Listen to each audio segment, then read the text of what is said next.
Good morning everyone. PC classes में आप सभी का स्वागत है एक और नए वीडियो में, जो आज आप लोगों के लिए लेकर के उपस्थित हुआ हूँ। सीटीपी का प्रीवियस ईयर क्वेश्चन, जो कि आपका मल्टीपल चॉइस क्वेश्चन है। तो आपका जो चाइल्ड डेवलपमेंट एंड पेडागोजी का जो प्रीवियस ईयर क्वेश्चन है, वो जो आपका मल्टीपल चॉइस क्वेश्चन के फॉर्म में है।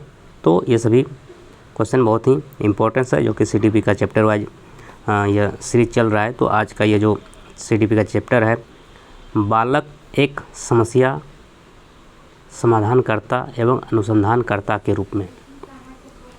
बालक एक समस्या समाधानकर्ता एवं अनुसंधानकर्ता के रूप में, अंग्रेजी में उसको बोलते हैं child in the form of problem solver and investigator. Child in the form of problem solver and investigator.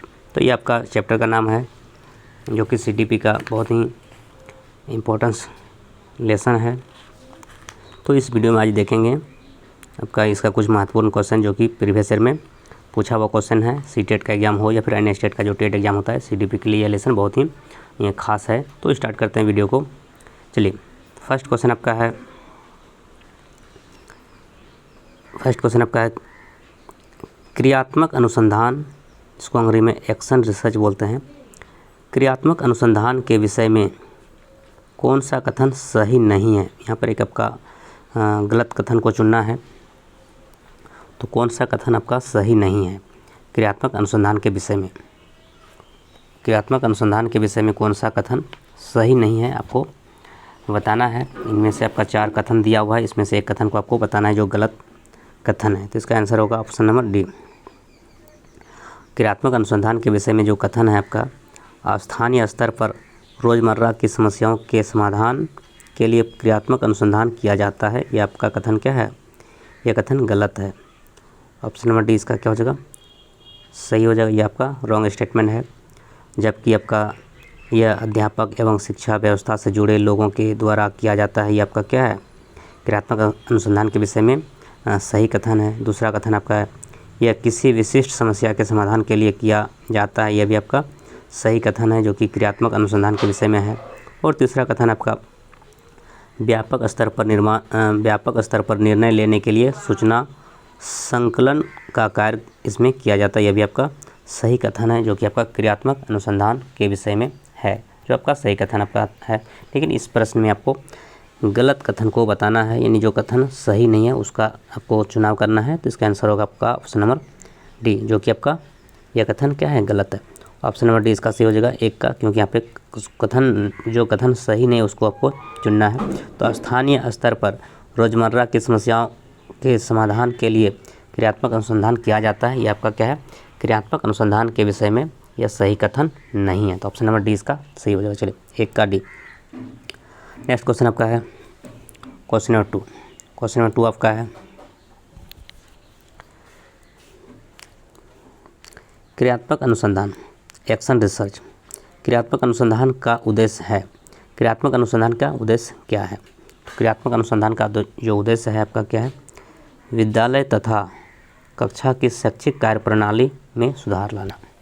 विद्यालय तथा कक्षा की जो शैक्षिक कार्य प्रणाली है, एजुकेशन प्रैक्टिस में क्या करना, सुधार लाना। ऑप्शन नंबर सी इसका सही है। ये आपका क्या है, क्रियात्मक अनुसंधान का उद्देश्य है। क्रियात्मक अनुसंधान का उद्देश्य क्या है, तो विद्यालय तथा कक्षा की शैक्षिक कार्य प्रणाली में सुधार लाना। ऑप्शन नंबर सी इसका सही हो जाएगा। अगला प्रश्न आपका है क्वेश्चन नंबर 3। क्वेश्चन नंबर 3 आपका है निम्नलिखित में से कौन सी समस्या समाधान की वैज्ञानिक पद्धति का पहला चरण है। कौन सी समस्या समाधान की वैज्ञानिक पद्धति का पहला चरण है। तो ये आपका समस्या के प्रति जागरूकता, यह समस्या समाधान की वैज्ञानिक पद्धति का पहला चरण। ऑप्शन नंबर 20 का सही हो जाएगा। 3 का बी, समस्या के प्रति जागरूकता, ये आपका क्या है, समस्या समाधान की वैज्ञानिक पद्धति का पहला चरण है। ऑप्शन नंबर 20 का सही हो जाएगा। चलिए, नेक्स्ट क्वेश्चन को देखते हैं। Question number 4। क्वेश्चन नंबर 4 आपका है क्वेश्चन नंबर 4 आपका शिक्षक डैश के अलावा निम्नलिखित सभी को करते हुए समस्या समाधान का विद्यार्थियों के लिए मज़ेदार बना सकता है। तो क्या है आपका, ऑप्शन नंबर ए हो जाएगा इसका सही। शिक्षक जब विद्यार्थी स्वयं से कोई कार्य करने की कोशिश कर रहे हो तो उनसे परिपूर्णता की अपेक्षा करने के अलावा सभी को करते हुए समस्या समाधान को विद्यार्थी के लिए मज़ेदार बना सकता है। तो ऑप्शन नंबर ए इसका सही हो जाएगा, 4 का ए। शिक्षक जब विद्यार्थी स्वयं से कोई कार्य करने की कोशिश कर रहे हो तो उनसे परिपूर्णता की अपेक्षा करने के अलावा जो है वह निम्नलिखित सभी को करते हुए समस्या समाधान को विद्यार्थियों के लिए मज़ेदार बना सकता है। तो ऑप्शन नंबर ए इसका सही हो जाएगा, 4 का ए। चलिए अगला प्रश्न है आपका क्वेश्चन नंबर 5 आपका है, समस्या समाधान प्रायः उन विद्यालयों में सफल है जहाँ समस्या समाधान प्रायः उन विद्यालयों में सफल है जहाँ परिवर्तनशील पाठचर्या है, यानी मतलब लचीली पाठचर्या है। Option number A. समस्या समाधान प्रायः उन विद्यालयों में सफल है जहाँ परिवर्तनशील पाठचर्या है या फिर लचीली पाठचर्या। ऑप्शन नंबर ए इसका सही है। तो समस्या समाधान जो है प्रायः उन विद्यालयों में सफल है जहाँ परिवर्तनशील या फिर लचीली पाठचर्या। ऑप्शन नंबर ए इसका क्या है, 5 का सही हो जाएगा। चलिए अगला प्रश्न को देखते हैं, क्वेश्चन नंबर 6। क्वेश्चन नंबर 6 आपका है, प्रकृतिवादी शिक्षा। प्रकृतिवादी शिक्षा क्या है? प्रकृतिवादी शिक्षा क्या है या प्रकृतिवादी शिक्षा से आप क्या समझते हैं या फिर प्रकृतिवादी शिक्षा से क्या तात्पर्य है? तो प्रकृतिवादी शिक्षा क्या है? समस्या समाधान और आलोचनात्मक चिंतन पर अधिक बल देती है। ऑप्शन नंबर 20 का सही हो जाएगा। प्रकृतिवादी शिक्षा समस्या समाधान और आलोचनात्मक चिंतन पर अधिक बल देती है। ऑप्शन नंबर 20 का सही हो जाएगा। प्रकृतिवादी शिक्षा समस्या समाधान और आलोचनात्मक चिंतन पर अधिक बल देती है। ऑप्शन नंबर 20 का क्या हो जाएगा, सही हो जाएगा, 6 का भी। नेक्स्ट क्वेश्चन आपका है क्वेश्चन नंबर 7। क्वेश्चन नंबर 7 आपका है, क्रियात्मक अनुसंधान के महत्व के बारे में निम्नलिखित में से कौन सा कथन सही नहीं है? क्रियात्मक अनुसंधान, एक्शन रिसर्च, क्रियात्मक अनुसंधान एक्शन रिसर्च के महत्व के बारे में निम्न में से कौन सा कथन सही नहीं है? तो आपका जो उपयुक्त में से कोई नहीं। ऑप्शन नंबर क्या है, डी इसका सही हो जाएगा, 7 का डी। यानी उपभोक्ता के अनुसंधान करता है, यह भी सही नहीं है। समस्याओं का हल शीघ्रता से प्राप्त हो जाता है, यह भी क्या है, ये आपका सही कथन है, आपको नहीं बताना है। तो समस्याओं का हल अभ्यास में लिया जाता है, यह भी क्या है, और मूल्यांकन नहीं किया जाता, यह भी सही कथन है। तो आपका इनमें से बोल रहा है कि क्रियात्मक अनुसंधान के महत्व के बारे में कौन सा कथन सही नहीं है? तो उपयुक्त में से कोई नहीं। ऑप्शन नंबर क्या है, डी हो जाएगा, 7 का डी। जबकि क्रियात्मक अनुसंधान के महत्व के बारे में जो कथन सही है तो उपभोक्ता ही अनुसंधान करता है, ये आपका क्या है, क्रियात्मक अनुसंधान के महत्व के बारे में सही कथन है। फिर आपका है दूसरा कथन, समस्याओं का हल शीघ्रता से प्राप्त हो जाता है, यह भी क्या है, क्रियात्मक अनुसंधान के महत्व के बारे में सही कथन है। तीसरा कथन है, समस्याओं का हल अभ्यास में लिया जाता है और उसका मूल्यांकन नहीं किया जाता, यह भी क्या है, आपका क्रियात्मक अनुसंधान के महत्व के बारे में सही कथन है। जबकि यहाँ पे नहीं पूछ रहा है, तो इसलिए नहीं में क्या है, उपयुक्त में से कोई नहीं, इनमें से कोई नहीं है जो कि आपका गलत कथन है। तो ऑप्शन नंबर डी इसका सही हो जाएगा, 7 का डी। अगला प्रश्न आपका है क्वेश्चन नंबर 8। क्वेश्चन नंबर 8 आपका क्या है, यदि पूर्व प्राथमिक स्तर पर बच्चों पर खोज करने की अनुमति दे दी जाए तो वे संतुष्ट हो जाते हैं जब उन्हें हतोत्साहित किया जाता है कि वे ऐसा डैश की उनकी अभिप्रेरणा के कारण करते हैं। तो इसका आंसर होगा आपका ऑप्शन नंबर ए। क्या हो जाएगा, ऑप्शन नंबर ए, अपनी उपेक्षा को कम करने में। ऑप्शन नंबर ए, यदि पूर्व प्राथमिक स्तर पर बच्चों पर खोज करने की अनुमति दे दी जाए तो वे संतुष्ट हो जाते हैं जब उन्हें हतोत्साहित किया जाता है कि वे ऐसा अपनी अपेक्षा वे अपनी वैसा वे ऐसा वे अपनी उपेक्षा को कम करने में कि उनकी अभिप्रेरणा के कारण होते हैं। तो ऑप्शन नंबर ए इसका सही हो जाएगा, 8 का ए। यदि पूर्व प्राथमिक स्तर पर बच्चों पर खोज करने की अनुमति दे दी जाए तो वे संतुष्ट हो जाते हैं जब उन्हें हतोत्साहित किया जाता है वे ऐसा अपनी उपेक्षा को कम करने में कि उनकी अभिप्रेरणा के कारण होते हैं या करते हैं। तो ऑप्शन नंबर क्या है, ए इसका सही हो जाएगा, 8 का ए। अगला प्रश्न है आपका क्वेश्चन नंबर 9। क्वेश्चन नंबर 9 आपका है, निम्नलिखित में से कौन सी विशेषता समस्या समाधान उपागम का विशेष चिन्ह है? कौन सी समस्या जो है आपका, कौन सी विशेषता समस्या समाधान उपागम का विशेष चिन्ह है? तो ये आपका ऑप्शन नंबर सी सही हो जाएगा। देखिए, समस्या कथन में संकेत अंतर्निहित रूप से दिया जाता है। समस्या कथन में संकेत अंतर्निहित रूप से दिया होता है। ये आपका क्या है, ये आपका विशेषता जो है आप किसका है, समस्या समाधान उपागम का विशेष चिन्ह है। ये आपका समस्या समाधान उपागम का विशेष चिन्ह है। समस्या कथन में संकेत अंतर्निहित रूप से दिया होता है। ऑप्शन नंबर सी, 9 का सी इसका सही उत्तर हो जाएगा।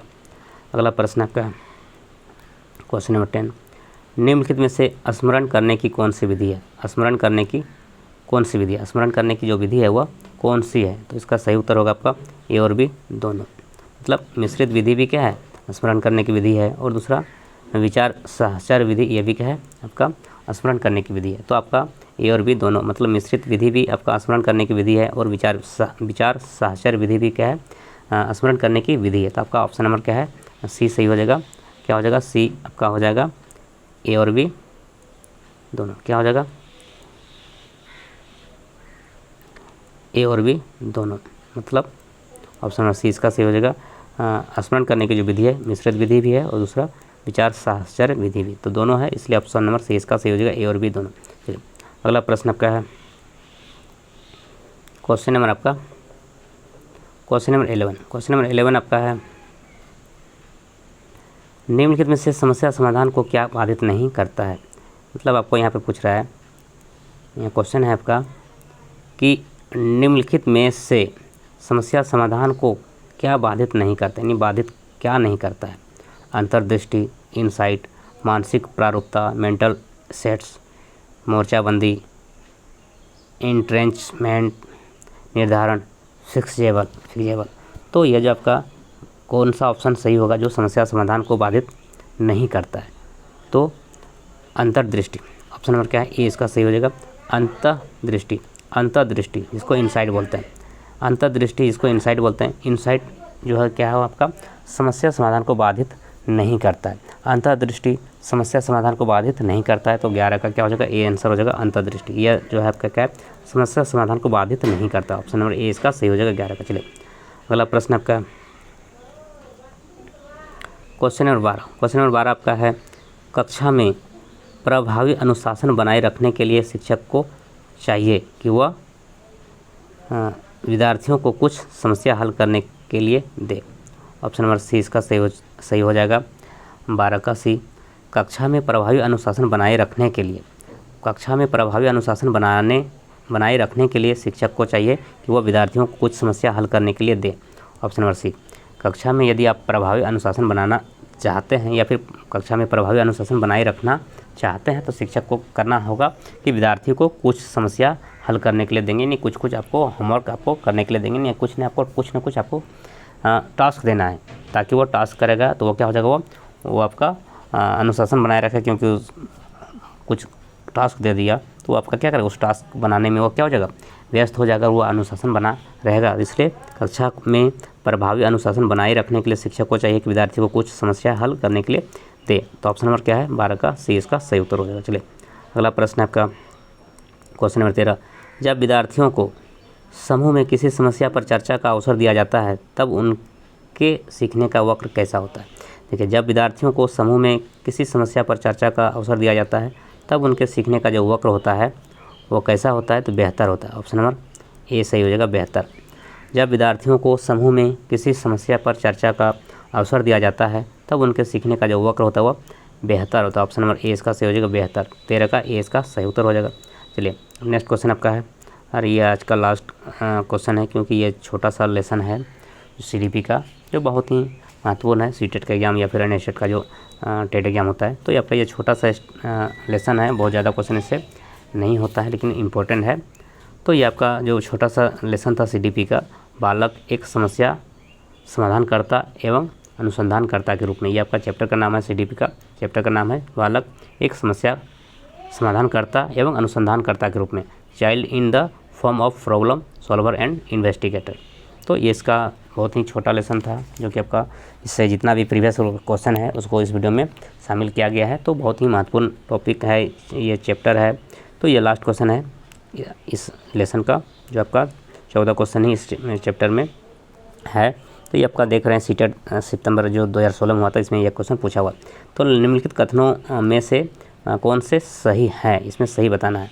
तो बच्चे जानकारी के लिए बच्चे जानकारी के निष्क्रिय प्राप्त करता है, बच्चे समस्या समाधान करता है, बच्चे वैज्ञानिक शोध करता है, या फिर बच्चे पर्यावरण के सक्रिय अन्वेषण। ये सब का स्टेटमेंट है, ये सभी क्या है 1 2 3 4 ये स्टेटमेंट है। तो कौन कौन स्टेटमेंट सही है उसको आपको बताना है। तो 14 का जो आंसर होगा ऑप्शन नंबर डी, यह सभी। देखिए ये आपका IQ आपका ये आप नहीं जानते हैं तो आप यह सभी का यदि रहेगा तो ये आप 90% क्वेश्चन सही होने का चांसेस ज़्यादा होता है। तो जो ये जो कथन है बच्चों के बारे में, तो बच्चे जानकारी के लिए निष्कर्ष प्राप्त करता है, यह भी कथन सही है। बच्चे समस्या समाधान करता है, ये भी आपका सही है। बच्चे वैज्ञानिक शोध करता है, ये भी सही है। और बच्चे पर्यावरण के सक्रिय अन्वेषण, ये भी सही है। तो इस तरह से का जो आपका सभी स्टेटमेंट सही है। तो ऑप्शन नंबर क्या है, डी सही हो जाएगा इनमें से सभी। बच्चे जानकारी के निष्क्रिय प्राप्त करता है, यह भी कथन सही है बच्चों के लिए। बच्चे समस्या समाधान करता है, यह भी बच्चों के लिए सही कथन है। बच्चे वैज्ञानिक शोध करता है, यह भी बच्चों के लिए सही कथन है। और बच्चे पर्यावरण के सक्रिय अन्वेषक है, यह भी सही कथन है बच्चों के लिए। तो इस तरह का जो सभी कथन क्या है वो सही है, इसलिए 14 का डी आंसर हो जाएगा यह सभी। चलिए इस वीडियो में इतना ही। नेक्स्ट वीडियो और भी लेसन को लेकर के आएंगे, CDP का और बाकी सब्जेक्ट भी लेकर के आएंगे, जो इस चैनल से जुड़ कर आप सीटेट का बेहतर से बेहतर तैयारी आप कर सकते हैं। तो इस वीडियो में इतना ही। अब नेक्स्ट वीडियो फिर लेकर आएंगे, तब तक के लिए सभी को thank you so much. Thanks for watching. जय हिंद, वंदे मातरम।